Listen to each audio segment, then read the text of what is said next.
Bueno, buen día estudiantes. Bienvenidos a la clase de Historia de Vida. Soy Gustavo Lafontaine y esta va a ser la primera de una larga serie de clases que ustedes van a tener por vía virtual para poder recuperar el tiempo perdido. Téngase la libertad de tomar apuntes, ponga pausa, regrese. La idea de esto es que pueda verlo tantas veces como sea necesario y en los momentos en los que usted pueda. Recuerde que el contenido que aquí aparece es profundizado en la bibliografía que tiene disponible en su carpeta de Drive y que puede ser y será eventualmente evaluada en el examen parcial. Dejando eso de lado, me gustaría comenzar con una pregunta sencilla. ¿Usted conoce a esta persona?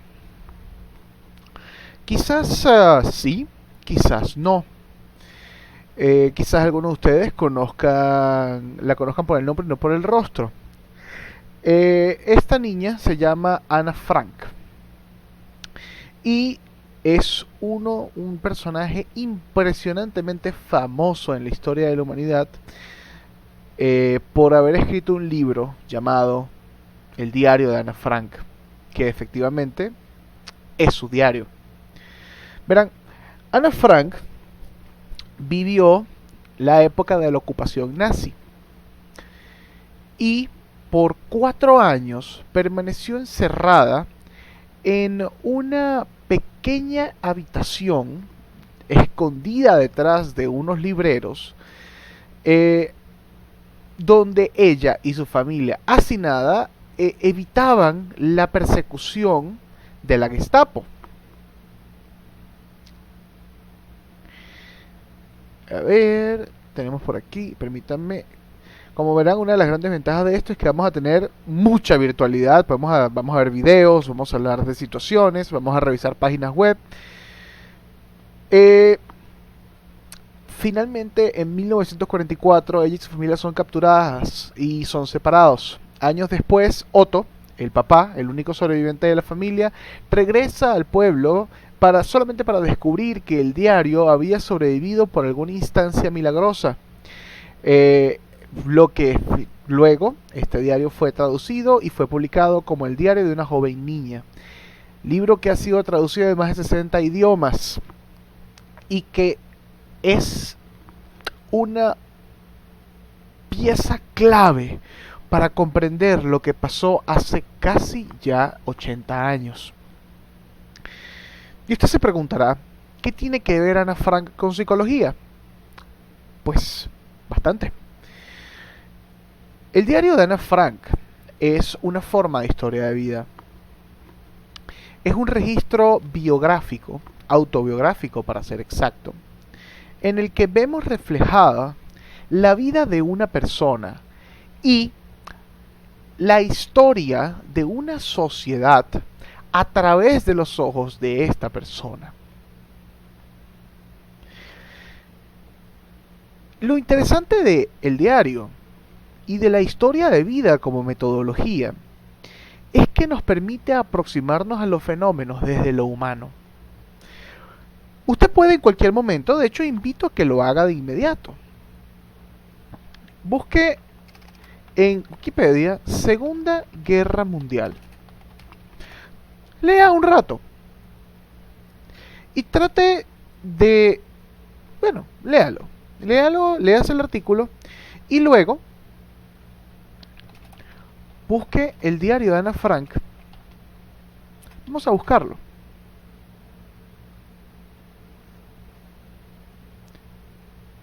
¿Ok? Y leamos un extracto. Querida Kitty, la entrada de nuestro escondite ha sido ahora adecuadamente disimulada. El señor Kraler era del parecer de colocar un armario delante de la puerta de entrada. Hay muchos allanamientos a causa de las bicicletas ocultas. Un armario giratorio que se abriera como una puerta. El señor Bosen se ha esforzado como ebanista para la fabricación de este armatoste. Entretanto, fue puesto al corriente de nuestra permanencia en el anexo y se muestra servicial a más no poder. En este momento, para poder llegar a las oficinas hay que encorvarse primero y luego saltar, porque los peldaños han desaparecido. Al cabo de 3 días todos teníamos chichones porque chocábamos ciegamente contra el bajo dintel de la puerta. Por eso, en el reborde pusimos un paragolpes, una bolsita rellena de virutas. Veremos cómo resulta eso. No hago gran cosa en materia de estudios. He decidido prolongar mis vacaciones hasta septiembre. Luego, papá será mi profesor, pues temo haber olvidado mucho de cuanto aprendí en la escuela. No hay que contar con cambios en nuestra vida. No me entiendo en absoluto con el señor Van Damme. En cambio, él quiere mucho a Margot. Mamá me trata a veces como una criatura, lo que me parece insoportable. Fuera de eso, no vamos mal. Peter sigue sin gustarme. Es tan aburrido. Se la pasa tendido en la cama a mitad del tiempo. A veces hace algún trabajo de carpintería y luego vuelve a la cama. Qué tonto. El tiempo es hermoso.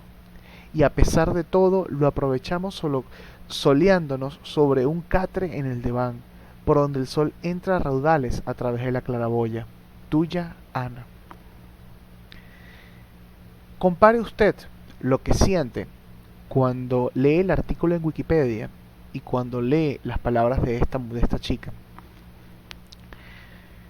La historia de vida nos permite comprender momentos históricos, sociedades, personas, formas de intelección o de formas de comprender la realidad, aproximándonos a ello no solamente desde el recuento, no solamente desde el dato, desde lo semántico, desde las palabras, sino también desde las emociones, sino también desde la vivencia de lo que significa ser un ser humano. Cuando usted lee que más de 2 millones de personas fueron quemadas en hornos, usted quizás se sienta sorprendido, incluso puede ser asustado. Pero no hay como algo, no sé para ustedes, pero para mí ese es el caso. Cuando leo este extracto, hay algo al mismo tiempo conmovedor, esperanzador y triste de la situación. Cómo esta persona, dentro del contexto en el que está viviendo, está tratando de darle un sentido a la vida, igual que nosotros. Se preocupa de si está estudiando, se preocupa de con quién se está relacionando, tiene opiniones respecto a la gente, ¿ok? Es una comprensión distinta de la realidad. Ahora, la pregunta que usted se podría estar haciendo en este momento es: ¿una historia de vida es suficiente para un trabajo científico? Esa es una excelente pregunta. Y la respuesta viene de manos de... un segundo. Pues uno de los queridos autores de la psicología, Sigmund Freud. Si usted recuerda, o si usted ha visto esto en clases, Sigmund Freud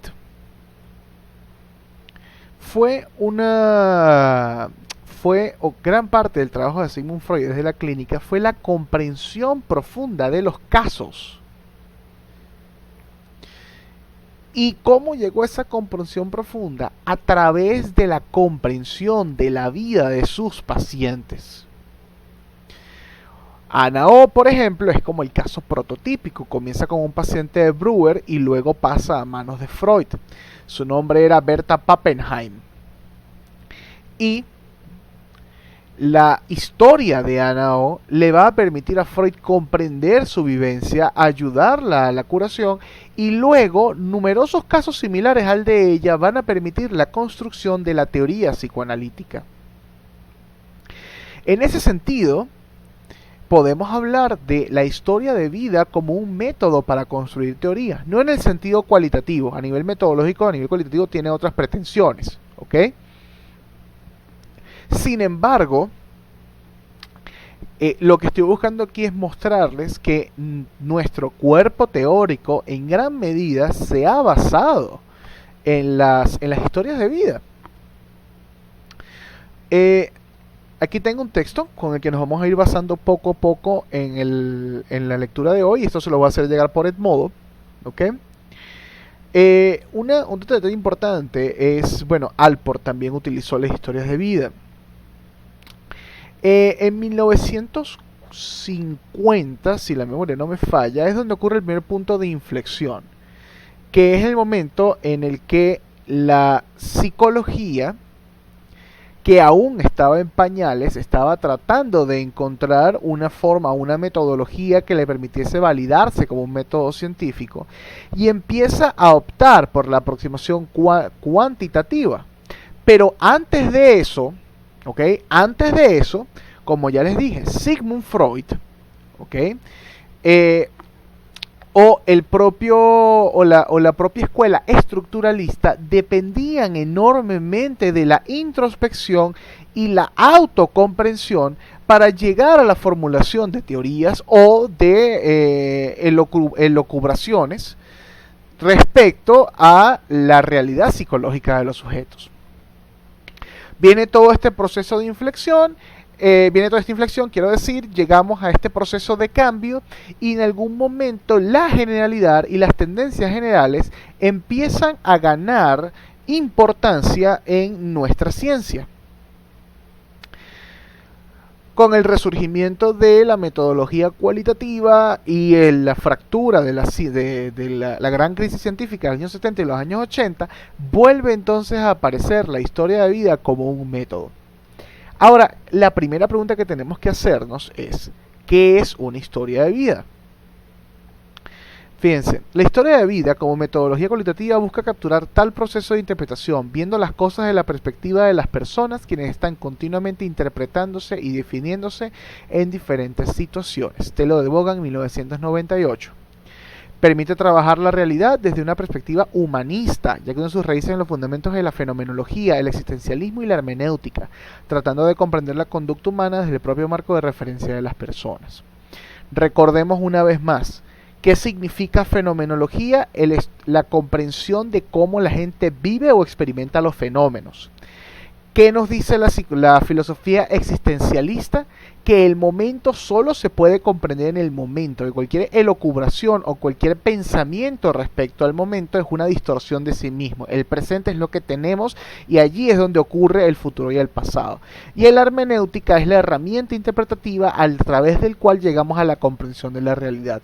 Cuando estas tres cosas se conjugan, llegamos a la conclusión de que captar la vivencia del sujeto es una forma de construir conocimiento. Bien, las historias de vida forman parte del campo de la investigación cualitativa, cuyo paradigma fenomenológico sostiene que la realidad es construida socialmente mediante definiciones individuales o colectivas de una determinada situación. ¿Qué queremos decir con esto? Bien, fácil. Que las historias de vida son o forman parte dentro de su repertorio, dentro de la investigación cualitativa, sin ser el único medio de hacer investigación cualitativa. Como usted verá, el día de hoy vamos a tocar algunos temas interesantes, ¿no? Me gustaría que habláramos de lo siguiente. Número 1, lo que estamos trabajando ahorita, que es la historia de vida. Disculpen un momento, vamos a colocar el teclado en español.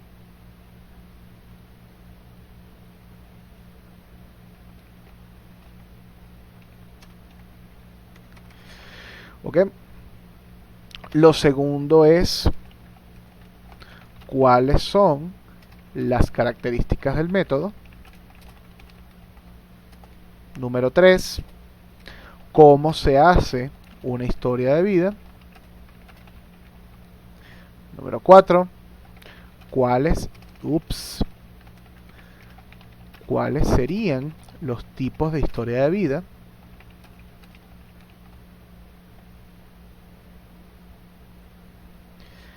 Y número 5, ¿es la historia de vida un enfoque o una herramienta metodológica? Listo. Entonces, continuando con lo que les venía diciendo. La historia de vida, ¿ok? puede ser una historia de vida completa, que es cuando hacemos seguimiento de la vida de la persona desde que nace hasta el momento presente. O puede ser una historia de vida parcial. Es decir, una historia de vida que abarque ciertos momentos de interés.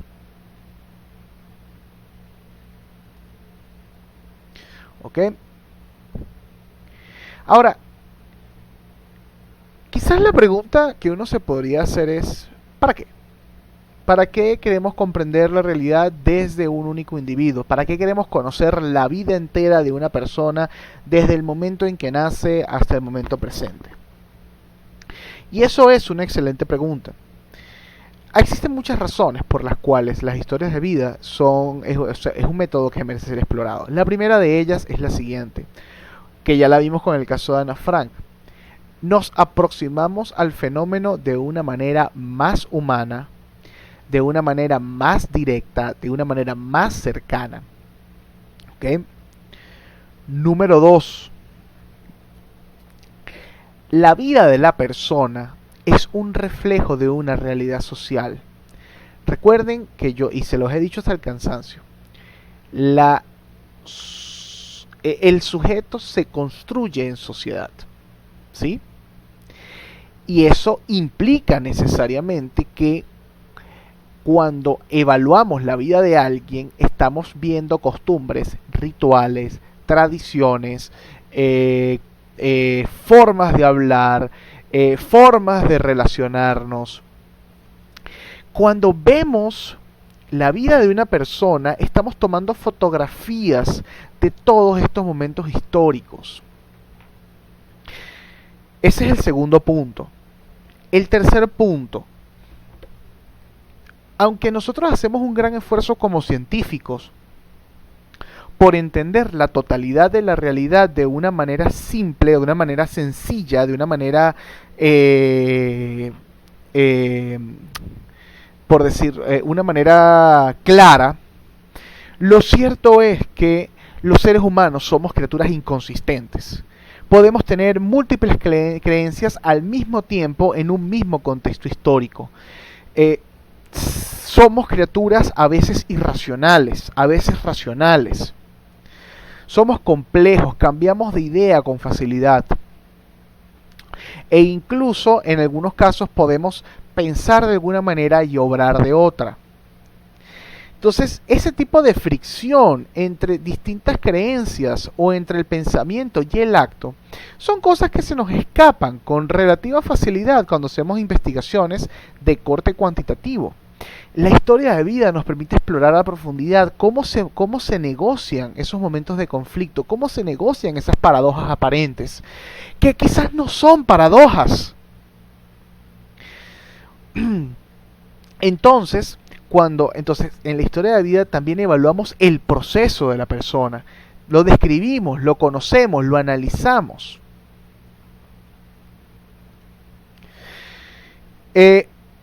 Y por último, el cuarto objetivo que persigue la historia de vida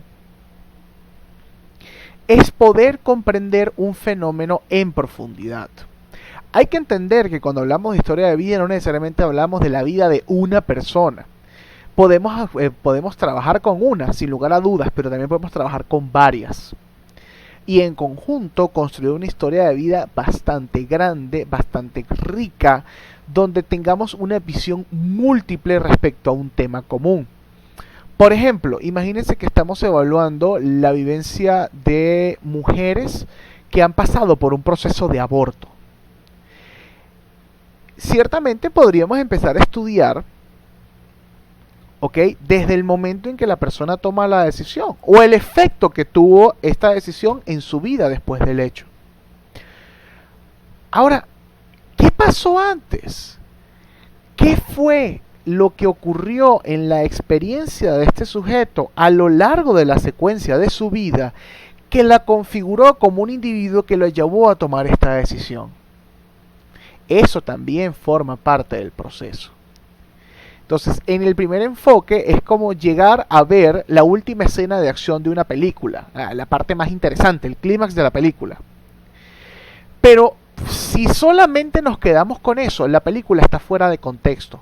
Necesitamos ver la totalidad de las películas, nos permite apreciar, por muy buena que sea la pelea, nos permite ir más allá y apasionarnos más por lo que está pasando, apoyar a ciertos personajes y rechazar a ciertos personajes, por dar un ejemplo pequeño. Bien, habíamos hablado una de las cosas la segunda cosa que quería tocar era cuáles son las características de las historias de vida. Estoy buscando por acá para que podamos irnos revisando. Bien, una de las formas en que podríamos categorizar las historias de vida y caracterizarlas son aquí. Tenemos tres: completas, temáticas y editadas. ¿Ok? Esta es una categorización que hace McKernan. Las historias de vida completas son aquellas en las que usted toma información respecto a la totalidad de vida del sujeto. Es decir, cuenta la historia desde sus primeros pasos hasta el momento actual. ¿Ok? Ahora, y aquí estamos captando, es un proceso amplio, es un proceso complejo en la medida en que estamos captando toda la vivencia de este sujeto. Su infancia, quiénes fueron sus amigos, qué jugaba, qué le gustaba, cómo eran sus gustos, cómo se relacionaba con la familia, etcétera, etcétera, etcétera, etcétera. Por otro lado, en contraposición, tenemos la historia de vida de corte temático. Ahora, en la historia de vida de corte temático exploramos igual la totalidad de la vida del sujeto, pero alrededor de cierta temática. Hay algo que nos llama la atención, hay algo que nos atrae y tratamos de utilizar eso como un eje sobre el cual vamos haciendo las preguntas y vamos armando el rompecabezas que nos interesa explorar. El tipo de historia editada puede ser tanto completa como temática, es irrelevante, pero va un paso más allá porque no es solamente no es solamente la redacción del sujeto principal, sino que además apelamos a otras personas o a otros elementos cercanos a esta persona para poder hablar de su vida. Por ejemplo, alguien que hable acerca de sus primeros años de infancia e insertamos dentro de la investigación comentarios de su mamá, por decir algo. O una persona que nos esté hablando sobre la crisis política en Venezuela durante el 2002 y utilicemos recortes de periódico para expandir sobre lo que él nos está informando o ella nos está informando. Otra forma de diferenciar es la que nos propone Valles. Valles diferencia los documentos en primera persona de aquellos en tercera persona. El primer caso se refiere a cualquier documento oral o escrito sobre la vida de un individuo, por ejemplo, y aquí hay otro tema particular, y de una vez vamos diciendo otra característica importante. La historia de vida no se resume únicamente a entrevistas. En la historia de vida podemos utilizar cartas, podemos utilizar cuadernos, diarios, videos, sonidos, imágenes, fotografías. Todos estos son elementos que nos ayudan a contar esta historia. Entonces, primera característica, pueden ser completas, pueden ser temáticas o pueden ser editadas. Segunda característica, se puede utilizar documentación en primera persona o documentación en tercera persona, que es como ya yo les había hablado previamente, por ejemplo, recortes de periódico, información recopilada en internet, etcétera, etcétera, etcétera. Otra característica que es importante, utiliza varios recursos, no trabaja solamente con la entrevista, aunque la entrevista es un elemento medular de esta forma de investigación. Utiliza varios métodos de recolección de información. Muy bien.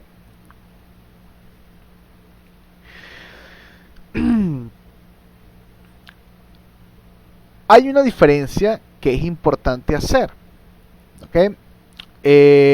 Cuando hablamos también de sus características. La historia de vida,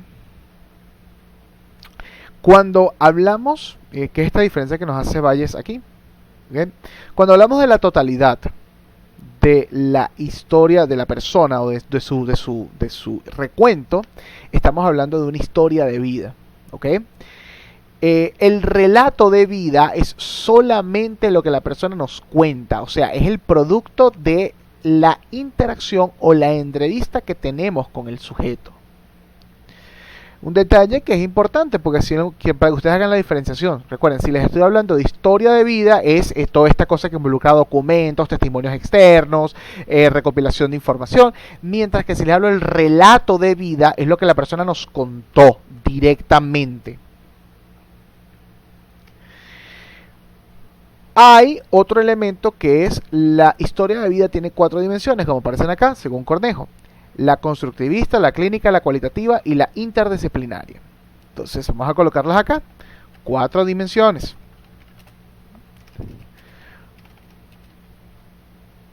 A ver. Constructivista. Clínica. Cualitativa. Y interdisciplinaria. Aquí voy. ¿Qué significa cada uno? La dimensión constructivista o el tipo de investigación constructivista es aquella que parte de la premisa de que la realidad se construye socialmente, o sea, que es una negociación de las partes. Lo que eso quiere decir es que en esta forma de historia de vida partimos de la premisa de que la historia de vida que está siendo contada es la construcción en conjunto de esa historia entre la persona entrevistada y el entrevistador. Es decir, el producto final cambiaría dependiendo de quién haya sido la persona que entrevista al sujeto. Esto es muy fácil de ver con la siguiente premisa. Si usted es psicólogo y hace la historia de vida, posiblemente se va a enfocar en detalles distintos a los que se enfocaría un sociólogo, a los que se enfocaría un politólogo o a los que se enfocaría un antropólogo. Porque cada uno de nosotros tiene un entrenamiento distinto. Quizás nosotros los psicólogos nos enfocamos más en las emociones, mientras que el sociólogo se encargue más de las costumbres, mientras que el antropólogo se encargue más de las tradiciones. ¿Ok? La segunda aproximación a la segunda dimensión, ya la habíamos conversado previamente con Freud, es la dimensión clínica. Este tipo de historia de vida es en donde usted evalúa y profundiza en la historia del sujeto para hacer una comprensión de ese caso particular. Es exactamente lo mismo, piense usted, por ejemplo, cuando usted va a un médico y el médico le hace toda esta serie de preguntas. ¿Usted cuántas veces se ha operado? ¿Sufre de tal cosa? ¿Tiene alergia a tal cosa? Pero mucho más profundo. Esa historia clínica, ¿ok?, le permite a la persona más o menos comprender su caso y de ahí poder obrar de la forma que considere más pertinente. Por supuesto, cuando hablamos de la dimensión cualitativa, nos estamos refiriendo a que este es un método que se enmarca dentro de la recopilación de significados. No nos interesan los datos, no nos interesa la frecuencia de veces que la persona repite una palabra, nos interesa su lenguaje, la riqueza de su lenguaje, la profundidad y la profundidad, o sea, lo que subyace a ese símbolo que es el lenguaje. Es decir, como ya hemos hablado antes, los significados y vivencias de fondo.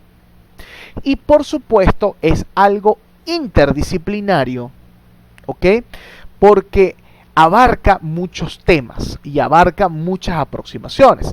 De hecho, aunque ustedes no lo van a hacer de esta manera, existe un método en la historia llamado el método de Bruselas, que es donde se recopila una sola historia de vida y luego distintos investigadores de distintas ópticas se sientan a construir o a analizar cada quien la historia de vida por separado y luego integran. Entonces tienes las visiones del sociólogo, del antropólogo, del historiador, del psicólogo y súper enriquecedor.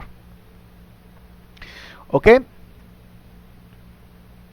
A ver, sigamos por acá, ¿qué más encontramos? Y ya estamos listos. Bueno, esto que está aquí es importante, podemos también mencionarlos como aspectos. Ya habíamos hablado de esto, captar la totalidad de una experiencia geográfica, captar la ambigüedad y el cambio. Este es otro tema que es importante, el cambio. se busca captar la ambigüedad y el cambio. ¿Ok? Si asumimos que la vida de una persona es un proceso, una de las preguntas que nos tenemos que hacer es, ¿por qué esa persona cambia? ¿Qué lo lleva a pensar o actuar de una manera o de determinada manera y luego a pensar o trabajar de otra manera? No es simplemente, y ojo, y es importante entender esto, los cambios raramente son unicausales. Es decir, usted nunca puede señalar con el dedo a una única explicación. Quizás haya un elemento que sea más grande que los demás, ¿ok? Pero eso no significa que sea el único. Entonces tratamos de entender todas esas razones que se configuraron en un momento para llevar a que la persona se reevalúe. Captar la visión subjetiva y descubrir las claves de interpretación de fenómenos sociales de ámbito general e histórico. Muy bien. ¿Cómo se hace una historia de vida? Esto aquí es donde entramos acá con Cornejo 2008. Cornejo nos dice que hay fundamentalmente 4 fases. La primera fase se le conoce como el momento preliminar. Aquí ni siquiera hemos comenzado a hablar con la persona. Este es como lo que ustedes ya vieron en metodología que se llama la delimitación del área de estudio. En esta primera etapa, usted tiene primero que nada que seleccionar el tema. Es decir, ¿qué voy a estudiar? La historia de vida no es algo que usted toma de la nada, no es que, me llamó la atención Pedro Mandinga, voy a estudiar la vida de Pedro Mandinga. Seguramente la entrevista de Pedro Mandinga va a ser sumamente interesante, como lo son todas las historias de vida. Pero hay algo de Pedro Mandinga que hace que usted diga, esto merece que yo invierta recursos y tiempo. Hay diferentes formas de aproximarse a esto. Por ejemplo, tomando un poco los sociólogos, cuando quieren estudiar de repente cambios en una comunidad, escogen a una persona que ha vivido todos esos cambios. Por ejemplo, hay un trabajo bellísimo, ahorita no me acuerdo quién fue el que lo hizo, que era sobre un chamán de un pueblo, ¿no? Y cómo ellos querían estudiar cómo se había insertado el positivismo y la ciencia en el pueblo. Y lo hicieron a través de la vida del chamán. Cómo el tipo pasó de ser el sabio de la aldea, la persona a la que la gente iba a pedirle respuestas, a ser el último recurso después de que la medicina tradicional había fallado.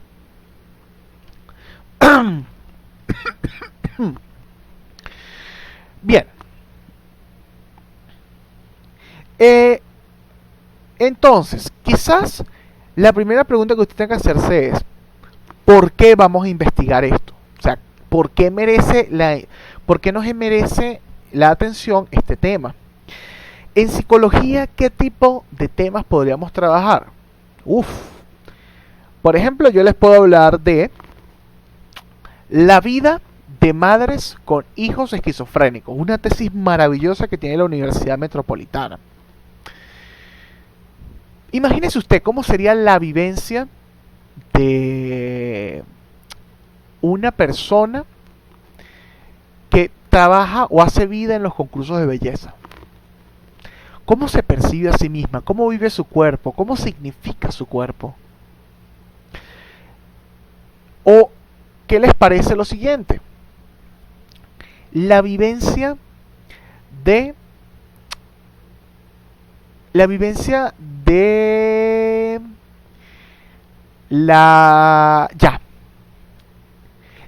de una persona con trastorno obsesivo compulsivo, por ejemplo.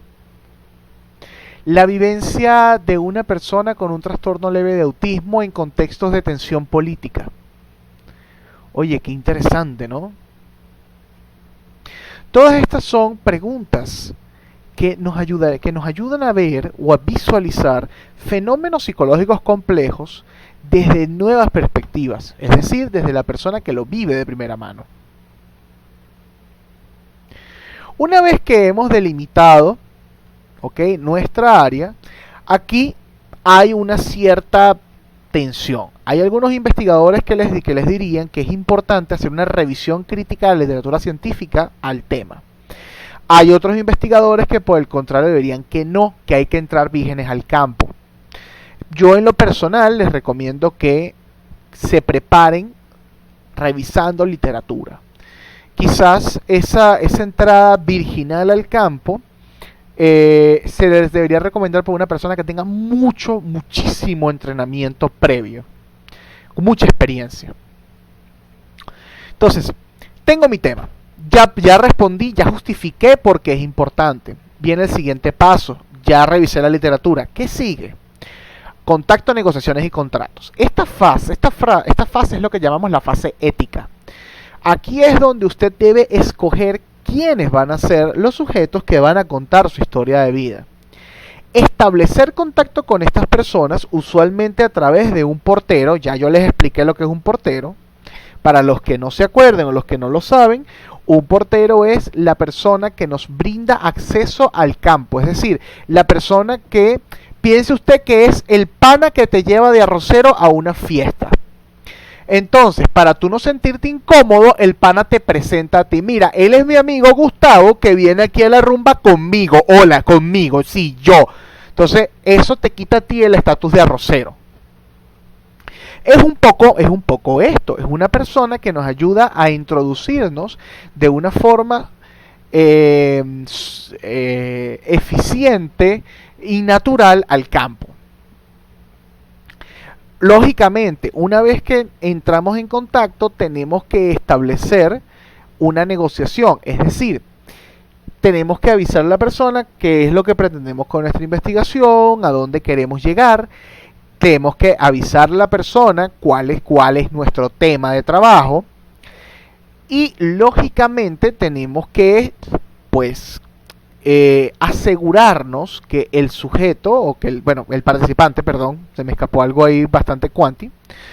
Nos tenemos que asegurar que el participante esté dispuesto, que se sienta seguro, que se sienta cómodo. Tenemos que avisarle que es una cosa que puede ser anónimo o que va a ser anónimo. Tenemos que avisarle que la persona puede abandonar la investigación cuando así lo desee. Tenemos que avisarle que vamos a tomar notas o que vamos a grabar, pero que podemos parar la grabación cuando la persona no se sienta cómoda, y que al final de cada sesión la persona va a poder revisar todos los apuntes que hemos hecho.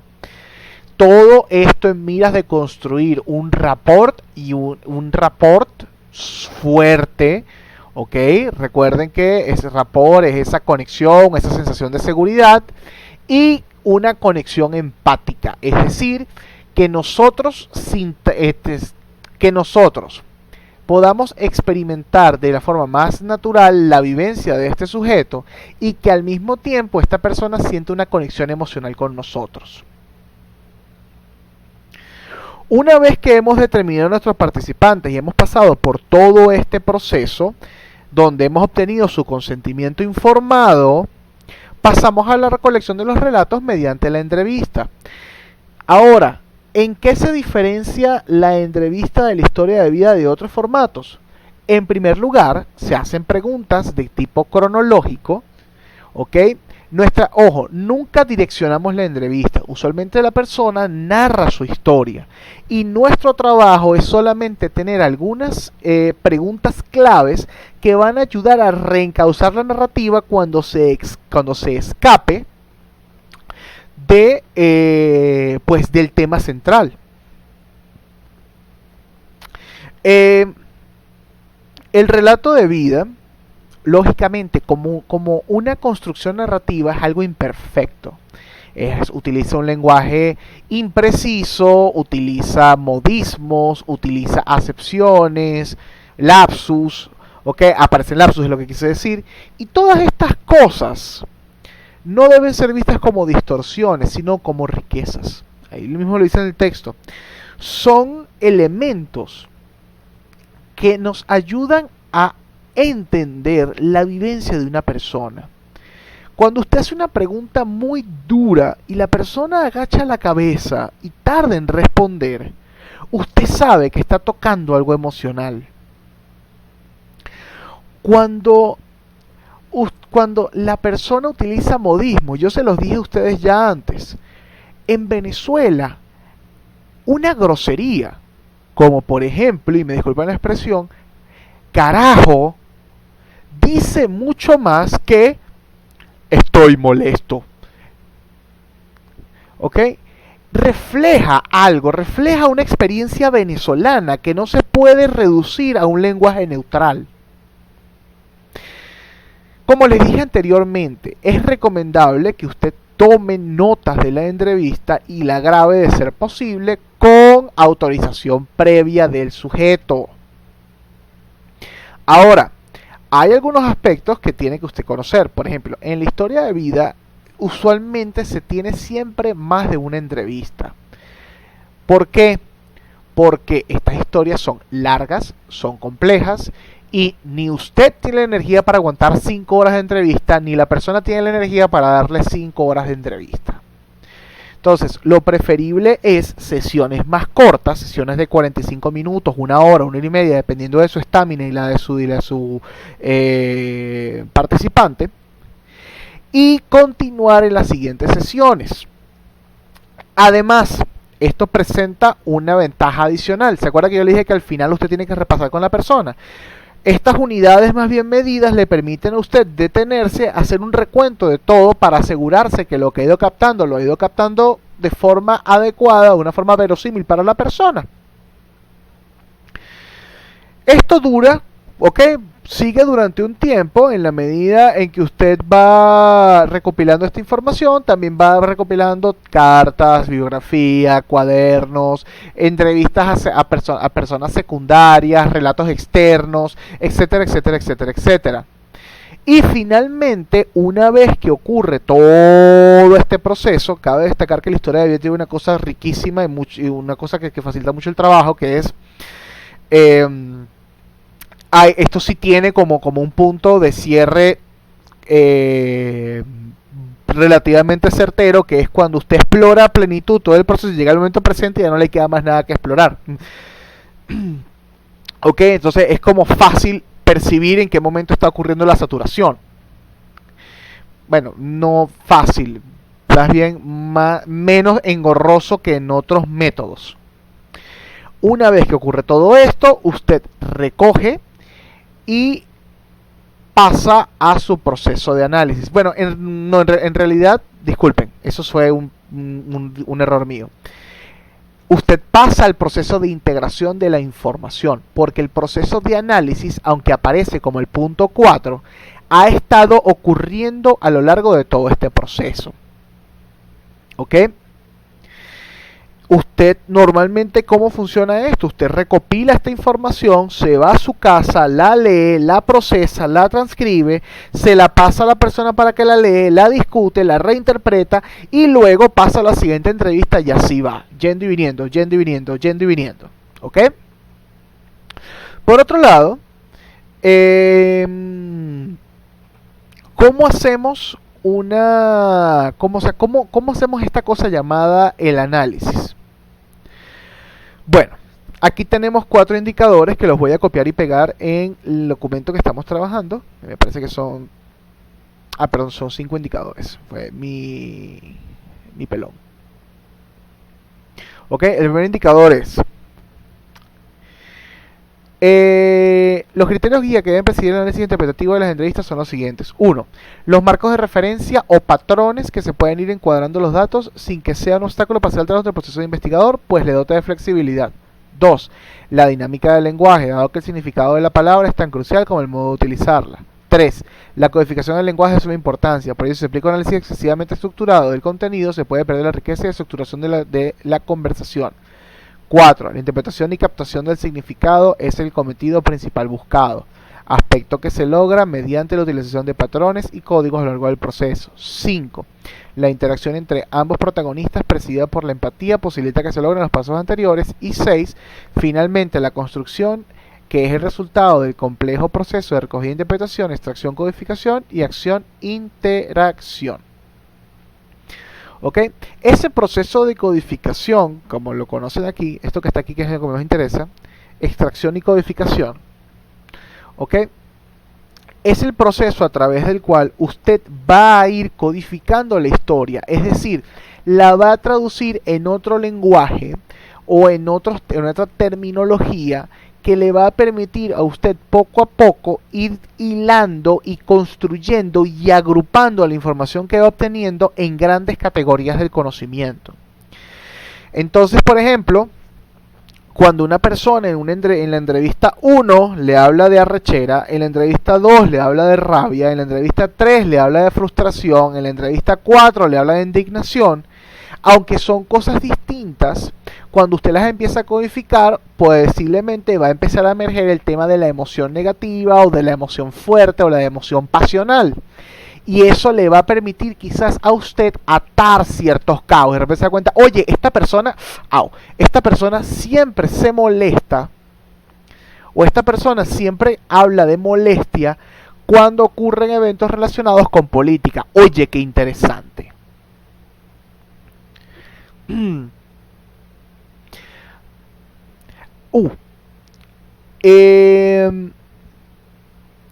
Aquí hay un tema que es bien interesante que le tocan Taylor y Botgan con respecto a cómo aproximarse a la persona.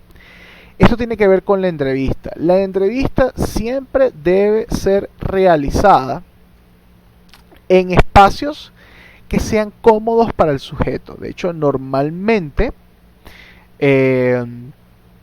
usted deja que la persona fije el espacio. Todo lo que les dije anteriormente, que la persona puede retirarse cuando quiera, que usted puede dejar tomar notas cuando la persona se lo diga, que debe dejar de grabar, todo esto tiene como objetivo que la persona se sienta segura y cómoda en dicho espacio. Cabe destacar, aunque lo recomendable es que la entrevista se haga en un espacio más bien separado o donde pueda estar a solas con la persona, a veces es muy enriquecedor, sobre todo en las historias de vida, acompañar a la persona a sitios que fueron de gran importancia para él. De repente un parque, una plaza, o la casa donde solía vivir, ¿ok? Asegúrese de llevar una cámara en esos momentos, porque estoy seguro que la persona le va a señalar y le va a empezar a contar momentos históricos relacionados a estos espacios, ¿ok? Entonces, a veces es increíblemente poderoso poder entrevistar a alguien mientras vas caminando. En cuyo caso, sí, a usted le va a tocar aprender a trabajar con un grabador, una cámara y una libreta, las tres cosas a la vez. Así que espero que ya esté germinando esa tercera mano que le va a hacer falta. Ok. A ver qué nos falta por aquí. Esto no, esto tiene que ver con otra cosa. Bien, creo que esto de la lectura ya está listo. Ok. ¿Cuáles serían los tipos de historia de vida entonces? Ya los habíamos conversado previamente.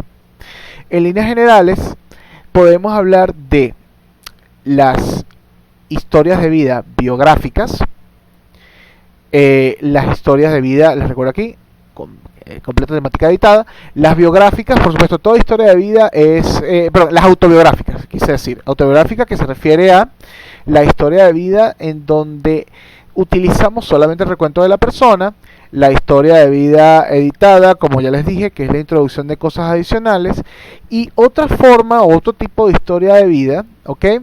Es la historia de vida, que ya la mencionamos aquí de alguna manera como la temática, que son estas que tienden o que penden de un eje común, ¿ok? Entonces, hay otras formas de diferenciar. Por ejemplo, tenemos las historias de vida que son únicas, donde usted solamente sigue un único caso, o la historia de vida variada, que es donde usted tiene numerosos casos que empieza a estudiar. Tiene la historia de vida de una persona de casos críticos, que son personas muy importantes o muy relevantes, ¿ok? Y queremos entender todo este proceso, como es el caso del chamán que hablamos que les estaba comentando hace un rato. Finalmente, ¿es la historia de vida un enfoque o una herramienta metodológica? Esa es una pregunta bien interesante y se resume más o menos en lo siguiente. Para algunas personas, todo lo que hemos hablado hasta ahora es simplemente una estrategia metodológica. O sea, en la historia de vida es simplemente algo que yo hago pero que no es necesariamente un enfoque completo, sino que yo recolecto la información y la utilizo de cierta manera y la interpreto bajo cierto marco interpretativo, que puede ser fenomenológico, socioconstruccionista, hermenéutico, teoría crítica, o pare usted de contar. Hay otras personas que dicen que no, que la historia de vida es más que una herramienta metodológica, y que de hecho es un marco en sí mismo. Es decir, que dentro del cuerpo teórico tenemos las herramientas para hacer la interpretación más adecuada y que mejor describa la vivencia del sujeto. Esto, sinceramente, es un punto vacuo. Más bien, la invitación es que lo vean como una herramienta más dentro de una caja de herramientas, que puede ser todo un sistema interpretativo o que usted puede luego emigrar a otras formas de investigación, como por ejemplo la teoría fundamentada. A ver, ¿qué otro tema hay por aquí? Bien, básicamente eso es lo que tengo para ustedes el día de hoy respecto a la historia de vida. Recuerden que los puntos que hayan quedado vagos pueden ser profundizados en la literatura que está en su carpeta de Drive. Así que mi nombre es Gustavo Lafontaine y me despido.